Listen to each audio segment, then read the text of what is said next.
जनाब गुलाम मीर जी, रफीक खान जी, हमारे कैंडिडेट्स जनाब हाजी अब्दुल रशीद दार जी, जनाब एडवोकेट इरफान लोन जी,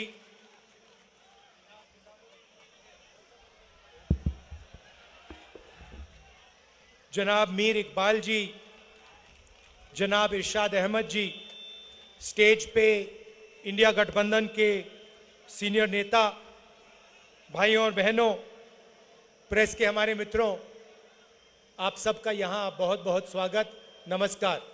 कैसे हैं आप लोग? ठीक हैं?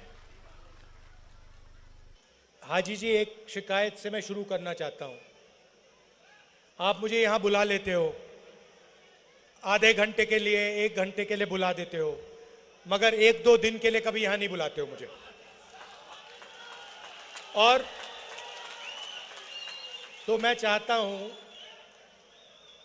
कि आप मुझे यहां बुलाओ तो 2-3 दिन के लिए बुलाओ। फिर एक और बात, आपने यहां पे टेबल पर अखरोट रखा, काजू रखा, किशमिश रखा, मगर ये सोपोर का सेब नहीं रखा आपने।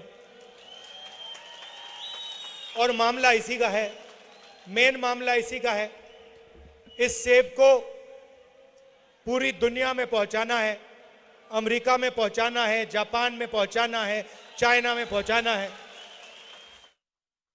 क्योंकि ये आप लोगों की मेहनत है, इसमें सोपोर की जनता की मेहनत है और इसी में आपका भविष्य है। और मैं चाहता हूं कि ये सिर्फ हमारे देश में नहीं, मगर ये पूरी दुनिया में पहुंचे। आजकल अमेरिकन सेब हमारे देश में खाया जाता है। मैं चाहता हूं कि ये सेब अमेरिका में खाया जाए। जब भी सेब खाया जाए, लोग कहें कि हां भैया, ये सोपोर का सेब है, जम्मू कश्मीर से आया है। सबसे पहली बात, शायद सबसे जरूरी बात, आपकी स्टेटहुड की है।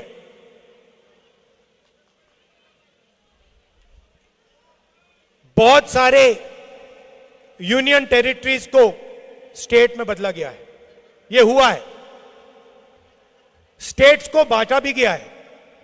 एक स्टेट को 2 भागों में बांट दिया गया है। आंध्र प्रदेश हुआ करता था, उसमें से तेलंगाना बनाया। बिहार हुआ करता था, बिहार और झारखंड बने।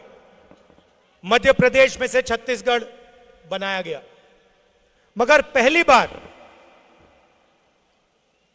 बार इतिहास में, हिस्ट्री में, एक स्टेट को यूनियन टेरिटरी में बदला गया है।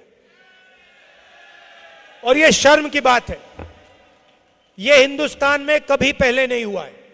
पहली बार जम्मू कश्मीर के लोगों को कहा गया है कि भैया आप स्टेट नहीं हो, आप यूनियन टेरिटरी हो। आपको चीफ मिनिस्टर नहीं चलाएगा, एमएलए नहीं चलाएंगे, आपको बाहर के लोग, लेफ्टिनेंट गवर्नर, ब्यूरोक्रेट्स चलाएंगे।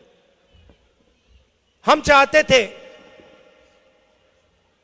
कि चुनाव से पहले आपको आपका स्टेटहुड वापस दिया जाए। और जम्मू कश्मीर के सब लोग ये चाहते हैं, सब लोग ये चाहते थे कि स्टेटहुड हमें पहले वापस मिले और उसके बाद चुनाव हो। नहीं हुआ, ठीक है, पहला कदम चुनाव है, मगर इसके बाद जम्मू कश्मीर को स्टेटहुड मिलना ही पड़ेगा।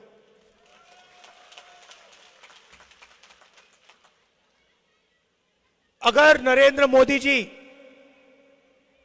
स्टेटहुड नहीं देंगे तो इंडिया गठबंधन उन पर पूरा दबाव डालेगा, प्रेशर डालेगा, पार्लियामेंट में प्रेशर डालेंगे कि जम्मू कश्मीर को स्टेटहुड वापस दो, और अगर इन्होंने नहीं किया तो जैसे ही इंडिया गठबंधन की सरकार दिल्ली में आएगी, हम आपको आपका स्टेटहुड दे देंगे। अगर इस सेब को अमेरिका में, जापान में पहुंचाना है तो पहला कदम आपको स्टेटहुड देना है, उसके बिना नहीं हो सकता। दिल्ली में जो सरकार है वो 2-3 अरबपतियों की सरकार है। यहां जो आपको सही दाम नहीं मिल रहा है, हिमाचल प्रदेश में भी सेब के किसानों को सही दाम नहीं मिलता है, उसका कारण अदानी है। नरेंद्र मोदी जी की सरकार 10-15 अरबपतियों के लिए काम करती है। जो भी वो करते हैं 10-15 लोगों के लिए करते हैं। एयरपोर्ट्स, पोर्ट्स, इंफ्रास्ट्रक्चर, सारा का सारा ये 2-3 लोगों को देते हैं और ये 2-3 लोग इनकी मार्केटिंग करते हैं।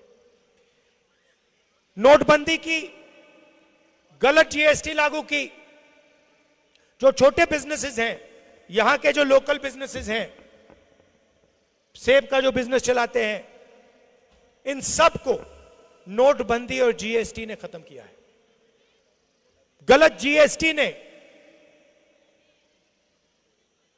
छोटे बिजनेसेस को खत्म कर दिया है और आज यह हालत है कि पूरे देश में युवाओं को रोजगार नहीं मिल सकता। जम्मू कश्मीर की हालत आप जानते हो, यहां पे बड़ी बड़ी बातें होती हैं, मगर अगर जम्मू कश्मीर का युवा रोजगार चाहता है उसको नहीं मिल सकता है। अगर वो एंटरप्रेन्योर है, छोटा बिजनेस चलाता है, मिडिल साइज बिजनेस चलाता है, हैंडीक्राफ्ट्स का काम करता है, तो बैंक के दरवाजे उसके लिए बंद हैं, टेक्निकल सपोर्ट नहीं है, पूरा का पूरा सिस्टम 10-15 अरबपतियों की मदद करने में लगा हुआ है। जीएसटी में आप पैसा देते हो, जितना पैसा आप देते हो हिंदुस्तान के गरीब लोग देते हैं, उतना ही पैसा अदानी देता है। अगर आप शर्ट के लिए 18% देते हो तो अदानी भी उसी शर्ट के लिए 18% देता है। जितना जीएसटी गरीब व्यक्ति देता है उतना अरबपति देता है। महंगाई बढ़ती रहती है, कर्जा माफ होता है तो अरबपतियों का होता है। 16 लाख करोड़ रुपए नरेंद्र मोदी जी ने 20-25 लोगों के माफ किए, मगर किसान हो, मजदूर हो, छोटा व्यापारी हो, कॉलेज स्टूडेंट हो, इनका कर्जा कभी माफ नहीं होता है। यही फर्क है हम में और उनमें। यहां पे उन्होंने हाई टेक्नोलॉजी की बात की, स्मार्ट मीटर लगा दिया। पहला काम हमारी सरकार करेगी, ये स्मार्ट मीटर है उसको निकाल देंगे, खत्म कर देंगे। और जहां भी ये जाते हैं, जहां भी ये जाते हैं, भाई को भाई से लड़ा देते हैं। एक धर्म को दूसरे धर्म से लड़ाएंगे, एक भाषा को दूसरी भाषा से लड़ा देंगे, एक जात को दूसरी जात से लड़ा देंगे। नफरत और हिंसा की इनकी विचारधारा है और इन्होंने ये पूरे देश में फैला दिया है।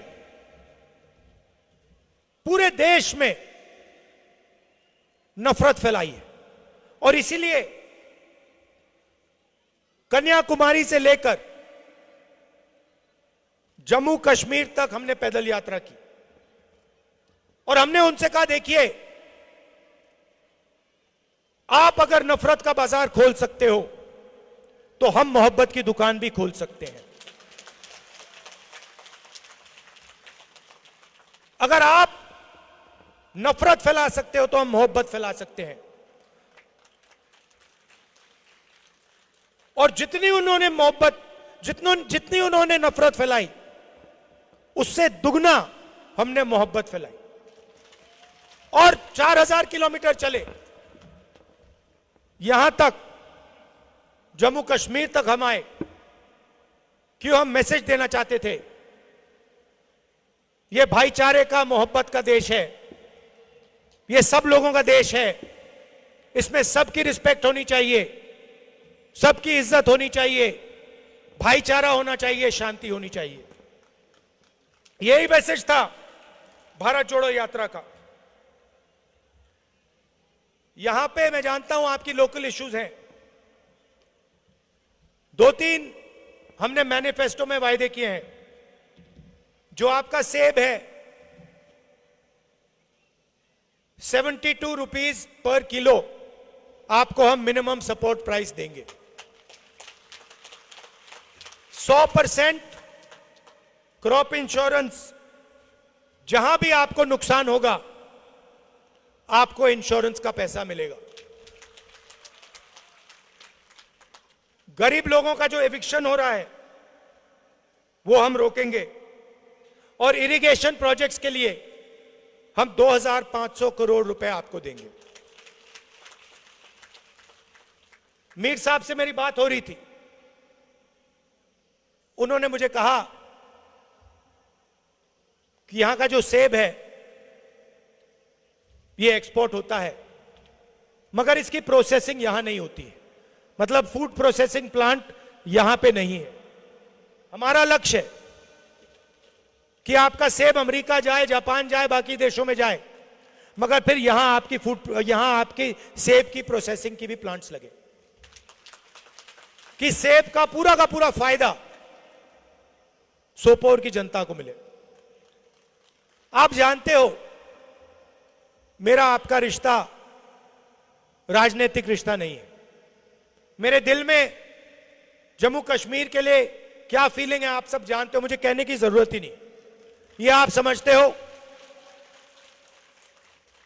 ये खून का रिश्ता है, बहुत पुराना रिश्ता है, मोहब्बत का रिश्ता है, और आप जानते हो जब भी मेरी जरूरत है, चाहे सेब की बात हो, स्मार्ट मीटर्स की बात हो, किसानों की बात हो, जब भी आपको मेरी जरूरत होगी आपको सिर्फ बुलाना है, मैं यहां हाजिर हो जाऊंगा। और ये मैं दिल से कह रहा हूं, आप ट्राई करो, अगली बार कहना, अपने एमएलए से कहना, जो जीतेंगे उनसे कहना भैया राहुल जी को बुलाओ, और आप देखना जैसे ही आप मुझे बुलाओगे मैं यहां हाजिर हो जाऊंगा। और अगली बार बुलाओगे तो भैया आधे घंटे के लिए मत बुलाना, कम से कम 1-2 दिन के लिए बुलाना, गहराई में मुझे यहां समझाओ क्या हो रहा है। आप सबका दिल से बहुत बहुत धन्यवाद। नमस्कार, जय हिंद।